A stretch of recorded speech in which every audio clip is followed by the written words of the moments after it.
Does a game have to be good to be considered a classic? Or is just being old good enough? To be fair, Mechwarrior Dark Age did win Game of the Year at the 2003 Origins Game Fair Conference, along with several other awards from that particular event. However, if you've watched my content for a long time, you know I'm not a big fan of this particular game. In fact, the very first episode of the Tabletop Battlefield way back in 2007 was Kyle and I discussing our custom rule set to basically fix this game and make it better. Which, by the way, if we haven't met before, I'm Jason, the creator of the Tabletop Battlefield. Let's take a look at this old game here, go over some of its highlights, and examine some of its shortcomings. Mechwarrior Dark Age was in the line of Wizkids Clix games. What that meant is every unit in the game had a base here with a rotatable dial. On the back of the unit there's a window you could look through which would let you know what the current stats of that unit were at that given time. In the case of Mechwarrior, you had various firepower values, you had a movement value, an accuracy value, also called attack, as well as a defensive value. Combine that with a few other bits and pieces here in the base, and you would have nearly everything you would need to use this miniature in a game.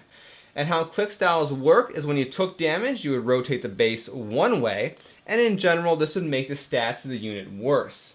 If something happened that allowed the unit to heal or get repaired, you could then rotate the dial the other way, and thus the stats would be restored to better values. Finally, there are sometimes colored squares and circles on these numbers, and that would match up with this special equipment card right here, which would provide additional rules for how that mech or unit worked in the game, as well as how it interacted with other units on the battlefield. For the most part, the click style was probably the coolest part of the game. It did a fairly good job of taking a more complex stat sheet, here for example a classic Battletech stat sheet, and abstracting it down to a fairly decent representation on a simple hit point scale. However, there were a few areas where things kind of got over abstracted too much, or abstracted away a little too much. I mentioned a moment ago about colored circles in the dials, and while those did match up with certain special equipments, the circle meant it was a one-time use equipment, and when you use that ability, you would actually damage the mech, and therefore it's supposed to simulate ammo usage, but you're also taking down your armor, speed, firepower, and things like that. Mechwarrior Dark Age was a run-of-the-mill miniatures games. Everything is measured in inches right here, so movement was measured using this measuring tape right here. And then also as well, every weapon in the game had a range printed on the miniature's base, and you would measure that out with this old school ruler that's now about 20 years old. When it came to combat, attacks are resolved using a 3d6 system. Every unit had an attack value. You would take that value, add up your 3d6 roll. There are some special things there for critical hits, critical misses, things like that.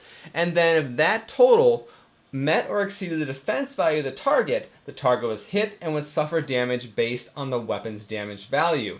And once again, there are special values that affected all that stuff along the way, including rerolls here and there, reducing damage, maybe increasing damage, things like that. Players alternated taking turns, and on a given turn you could issue a number of orders to your army. The number of orders that you could issue depended on the initial build size of your particular game. Now the standard tournament game was 300 points, which meant each player got 3 orders per turn. In general, 1 order to a unit was either a move or an attack. There were some exceptions, and then later on with the expansions, they added some other crazy options, but initially it was mostly just a move and attack. We'll talk about the charge a little bit later on when we get to the criticisms of the game, because that was one of the exceptions I just mentioned a moment ago. When a unit was issued an order, it was given an order token. And therefore, in order to remove that order token, the unit had to basically wait a turn and not do anything. If the unit decided to activate 2 turns in a row, there would be some sort of penalty. For infantry and for vehicles, they would take 1 point of damage. For mechs, they would generate heat, kind of like a very abstract, simplified thing of what happens in, Mechwarrior, the video games, or Battletech, the more complex, full-featured board game. Now, games are then played in a series of turns, and generally it ended when it reached a time limit. At least that was a tournament setting. You could do whatever you want for your own house games. A typical tournament game was about 60 minutes long, and then once that time expired, there was kind of a default set of rules for scoring. They determined the victory conditions, or whoever won the game, and then also the scenario you're playing might have a few other special rules for adding points to that default set of scoring. Now, the main draw for Mechwarrior Dark Age for many players was the fact that it was easy to play and was fast to play, and the fact that the miniatures were pre-painted. It didn't take very long to go from the box to your first game.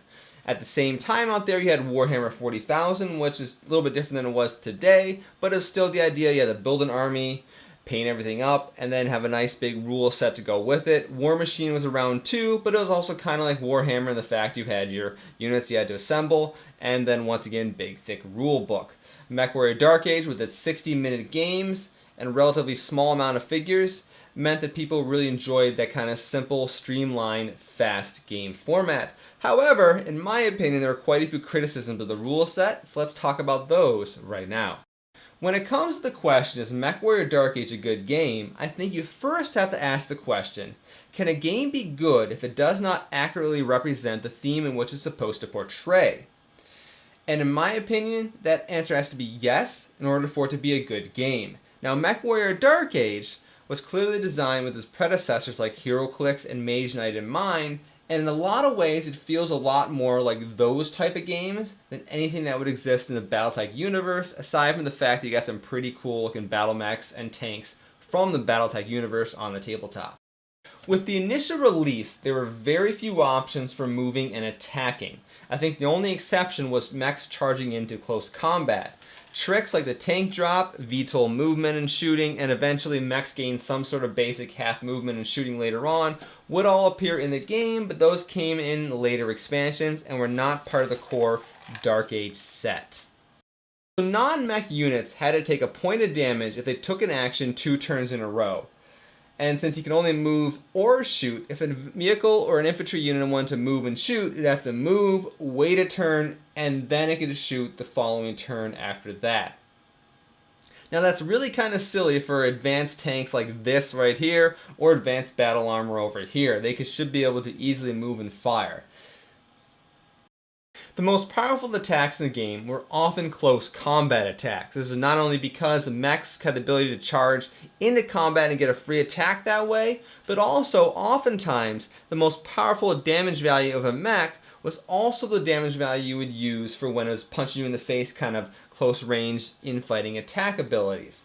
Combine that with the fact that infantry's most powerful attack ability was the capture, which was a form of close combat. There was a lot of incentive for them to get in combat, tie people down, and try to score a bunch of points at the end of the game by capturing enemy units.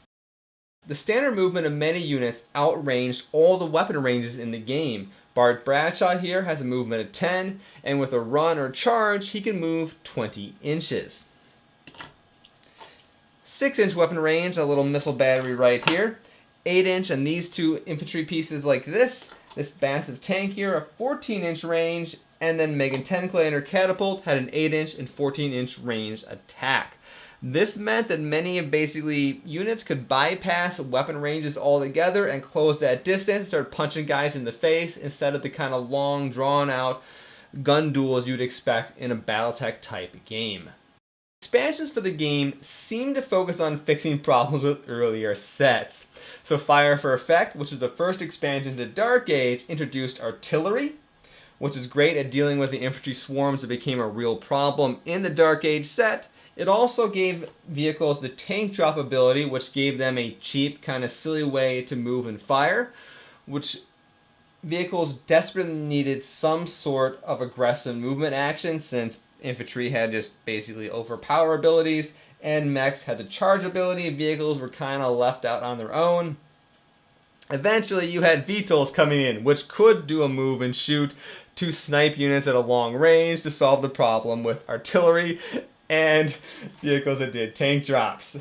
And then eventually, Age of Destruction introduced the ability for mechs to do some sort of limited movement and fire, bringing a little bit of that ranged weapon fire from mechs back into, a game that's all about mechs shooting each other. Just toss your hands up and walk away. But let's talk about the gorilla in the room, and that was collectible miniatures. The early 2000s were the heyday of the collectible miniatures game. This wasn't too long after Magic the Gathering was created, and it was their random booster strategy that just made them tons and tons of money. So the idea was, let's try the same things, but with plastic miniatures. Oh boy, do I hate collectible miniatures games. And I hate them with a passion. So what exactly was the problem with these things?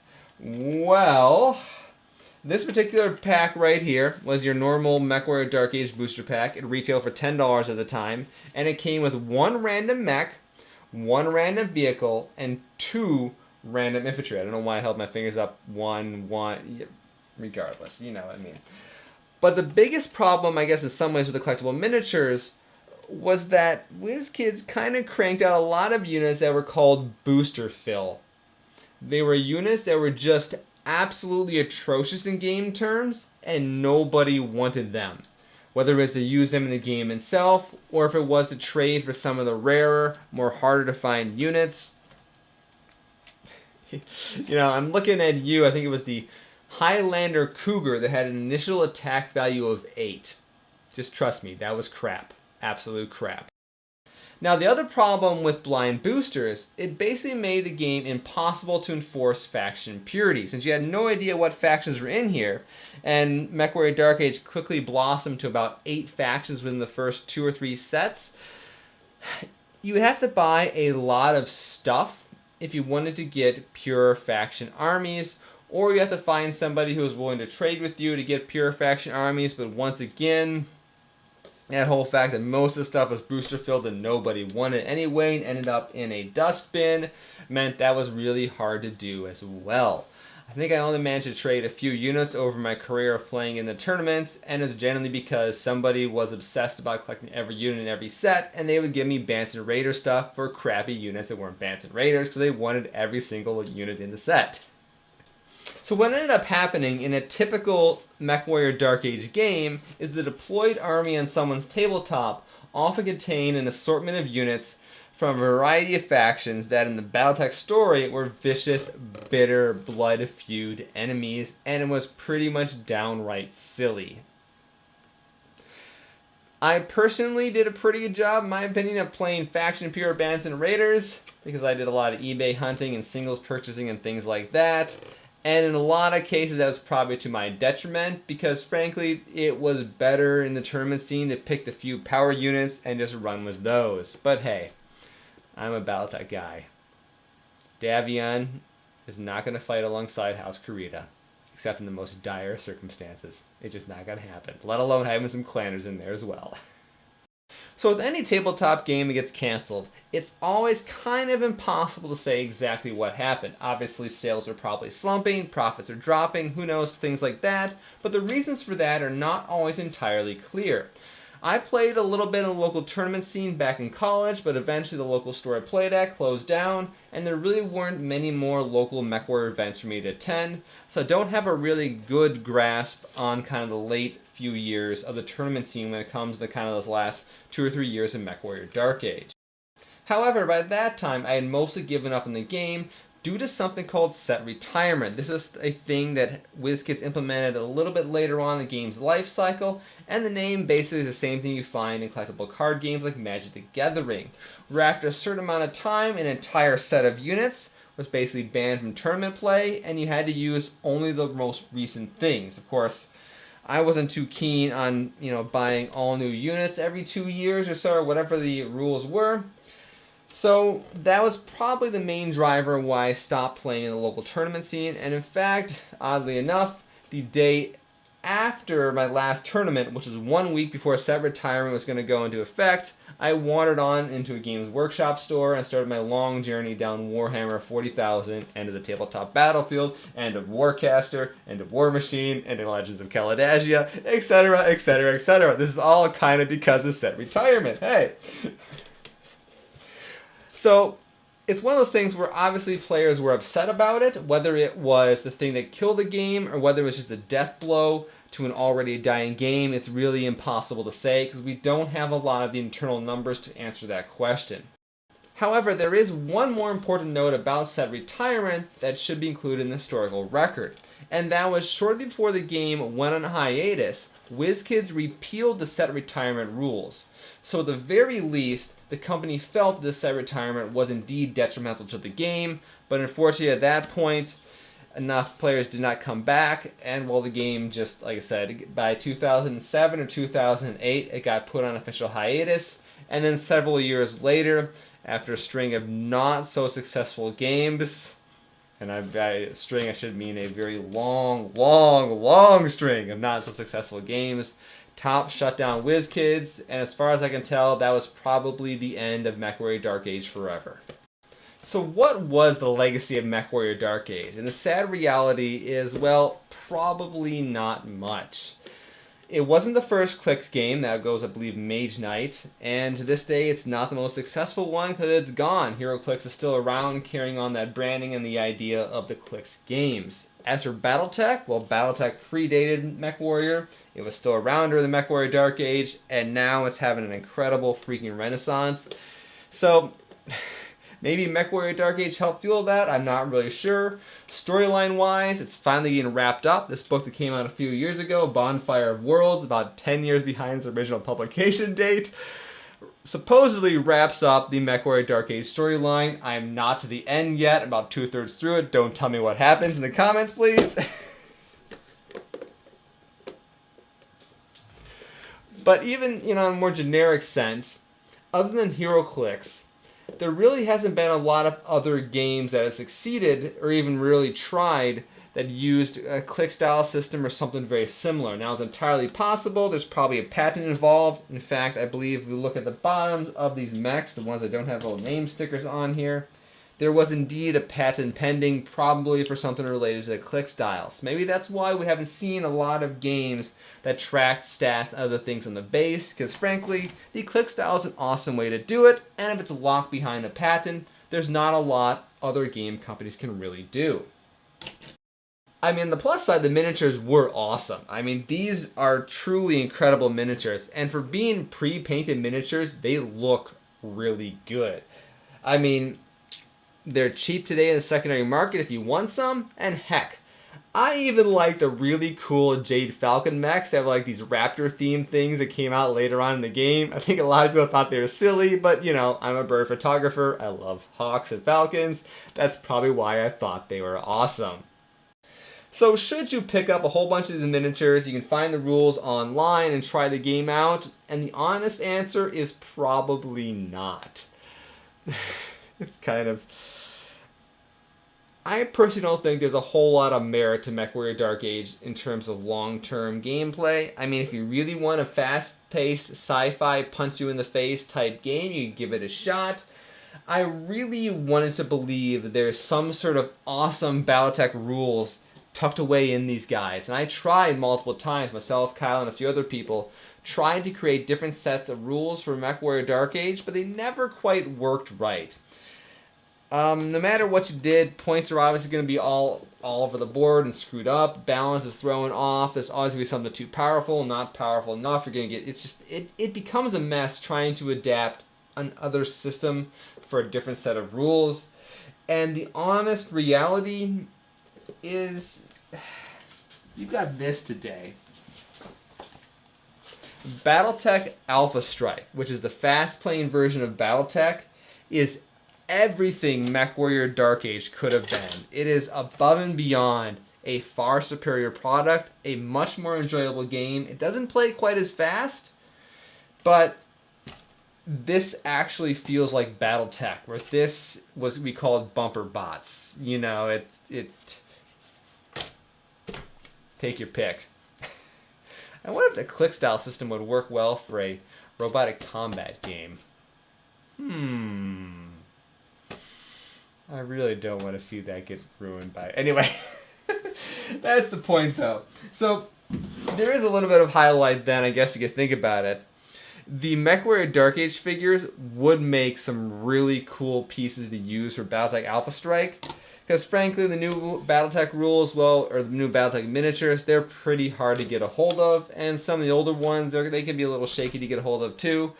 So that's an option. If you really want to play Battletech Alpha Strike, you've got an awesome set of miniatures right here that for the most part are fairly cheap. Some of the rare ones are still kind of expensive. I know Cal Radic. Whew! The prices for that guy on eBay. Wow, there are still some devoted Mechwarrior Dark Age collectible fans out there. More power to you. Alright, so with that, guys, I want to say thank you for watching. Once again, I'm Jason, the creator of the Tabletop Battlefield. If you have any thoughts you want to share about Mechwarrior Dark Age, or you want to see me kind of do some commentary on some old, out-of-published games, let me know in the comments. And also hit that subscribe button, because I might do this again with things like StarCraft the board game, it's going to be interesting in retrospective looking back at StarCraft the board game. And there's a few others I got in my collection we reviewed back in the day for the old Tabletop Battlefield episodes. I think it'd be kind of fun to look at. So, alright, thanks for watching, and have a great week.